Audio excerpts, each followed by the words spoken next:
Good evening, everyone. How are you today? What is that topic? What is the message for today? For this evening? Oh, no, okay. For this evening, I will present this question for you. Who is he? No. And the scripture is in Mark chapter 4 and verse 38, 35 to 41. And is it this story when Jesus is with his disciples in the boat and he's trying to cross to the other side of the lake. And exists one question in this story that is, who is he? Who is the Lord? Who is the man that stayed in the boat with you? Yeah. And I will take this scripture, the scripture, principal scripture, is the verse 41 that it say, they became very much afraid and said to one another, who then is this, that even the wind and the sea obey him? Who is he? Who is he? And I will take this scripture and I will give no literal interpretation. I will put a allegorical, similar to a metaphor for the Christian life that you have now. And I need that you present this question in your mind. Who is the man that stay with you in the boat that you will try when you will try to cross to the other side? In your Christian life. And the first point is to the other side. To the other side. You and I are walking our travel, no, our trip in this moment for the other side of this life. You and I are walking, are walking in this life. And do you know the other side is waiting for you? But in this travel, you will have many problems, many bad situations. And when you read this scripture, you can understand how he's trying to cross the lake and try to put your feet in the other side of the lake.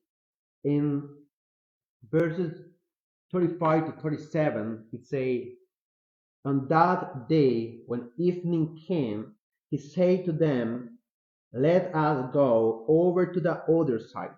Leaving the crowd, they took him along with them in the boat, just as he was, and other boats were with him. And there arose a fierce gale of wind, and the waves were breaking over the boat so much that the boat was already filling up. What happened in that boat? The people, when try to accept the message of God, thinking that all this Christian life is very beautiful. No, you don't have any problem. You will live with Christian, and you know this is not the truth. You have many problems when you are Christian, and the situation is you don't have more things for pay attention. You only pay attention in your Christian life and in the goal that you had in this travel. What is your destiny?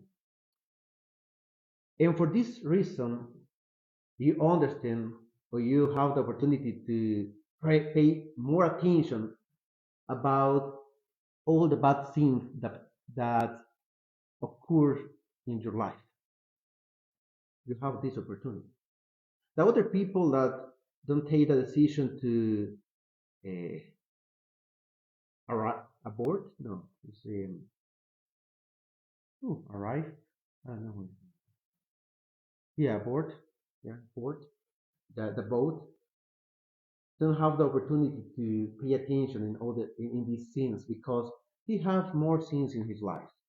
He have problem in his job. He have problem in other many sins, and don't have the desire to say, I will pay all my attention in the Lord. I will pay all my attention in how is my spiritual situation right now. All these people only pay attention in how is my life here, in this moment. Don't thinking in his spiritual destiny. Yeah. What is the working of many people in this world? I said maybe 1 month ago that the people thinking about I have money but I need more. I have a good car but I need other new car. The people only thinking in the material things. Don't pay attention how is the lake when they are. Don't pay attention in this. And this passage tells us several things. One of them is that only a few were in the boat. The multitude is not in the boat with you. Only is a little group that take the decision that I will go in with the Lord in the boat. I will try to cross the lake. It's a little group. It's not all the multitude. But when you read the verses before this, you can see that it's a big multitude. Many people in that place, but only maybe 4 or 5 boats is try to cross to the other side. In this travel, you don't have many people with you. You only have a little group. Yeah. In the morning, I say you that El Salvador has a big short. These big short that have 50,000 people every Sunday. But I say what happened with the pastor of this church. It's not a good people. It's not a good example for others. And the people say, this is my church because if the pastor don't change his life, it's unnecessary that I try to change my life. I can say that I am Christian and don't change my life. I don't need that God transform my life because the pastor is a bad example. I don't have problem with my life. It's a little group that take a decision that I will cross the lake with the Lord. It's a little group. What is the second point about this? Who is with you in the boat? Who is he? Who is the people that is with you in the boat? Jesus God with us. Many people try to walk in this Christian life and have the idea that you don't have any problem. And when you have any problem, for any reason, the people forget who is the man that stayed in the boat with them. I don't know what is the reason, but the people forget that the Lord is with them in the boat, in the trouble. The people only say, I don't know what happened in my life. I don't know what is the reason for I have this situation. I don't know who can help me. In Latin America, have a Mexican show that present this question in every chapter, and he's a superhero, Mexican superhero that is I don't know what is the words in English now, but it's Chapulín Colorado, and he is red. He use a red custom, and every chapter appears this question: who can help me? And he appears in the sand. And this is the same question when you have problems in your life, Christian life. Who can help you? And it's necessary that you remember that God is with you in this Christian trouble. You not alone. You are not alone. In the verses 48 and 49, it says this: Jesus himself was in the chair asleep on the cushion, and they woke him and said to him, Teacher, do you not care that we are perishing? And he got up and rebuked the wind and said to the sea, Hush, be still. And the wind died down, and it became perfectly calm. He is the power of the God. He is the power of God. Your God, my Lord. Yeah. But for any reason that people say, when the problem is present in his life, I don't know what is the reason, but this is um, the situation that all the people live in his life when have any problem is forget where is the help.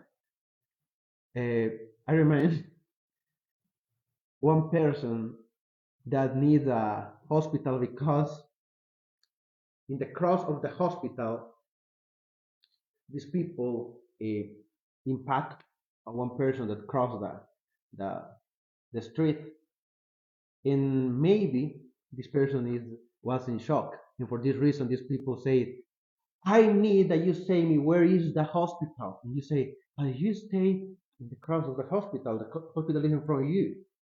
But these people don't have idea that what is the hospital because he was in shock in the moment that she impacted the other and say, I need to understand where is the hospital. And this is the situation in the Christian life. No? When you have the problem, you forget where is the help for you. You forget where is God. And this is the problem that exists in these verses 38 to 39. Jesus is in the boat, he is asleep, but his disciples say, Jesus,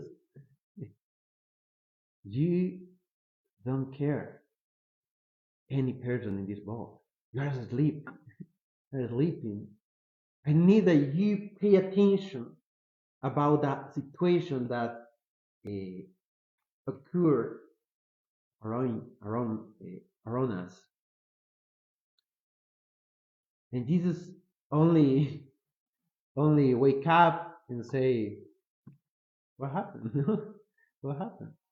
And he only used a little phrase, "Hush, be still." And the wind and the sea had perfectly calm. Who is with you in the boat? Jesus God with you in this travel. And the last point for today is this question that Jesus present for every disciple that was with he in the boat. Why are you afraid? I know that exists many problems that has a problem, a big bad situation for my life that be a big problem for me. But the question is, why are you afraid when the Lord is with you? The Lord is with you. I will put this example for you.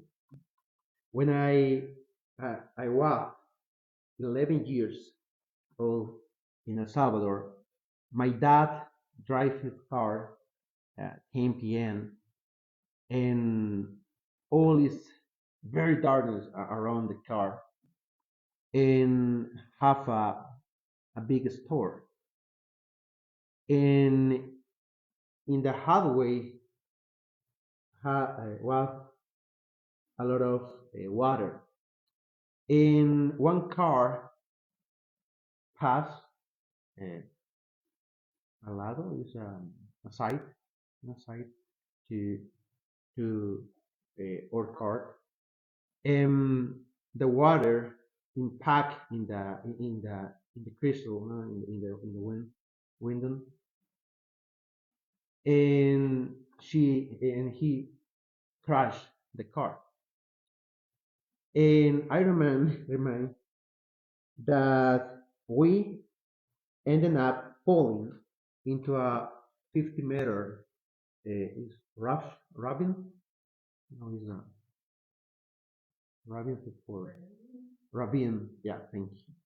No, 50 meter ravine. And the people that uh, moved the car of this area say, where is the people that was in the car?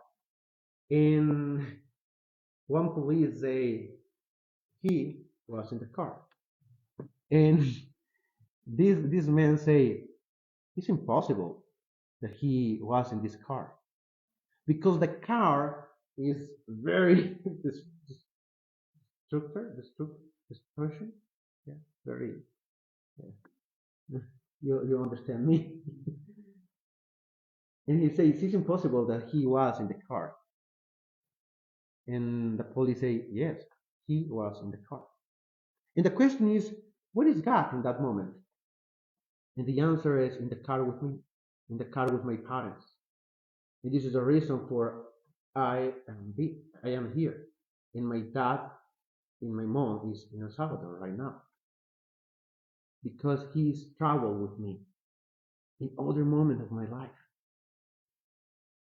You know, this is the question for you today. Why are you afraid? And I conclude with these words. And he said to them, why are you afraid? How is it that you have no faith? God loves you, God take care of you, and God is travel with you. The first question for you is, who is He? I can say, He is my Lord, and He is carrying me all time. And He's carrier all time. God bless you today.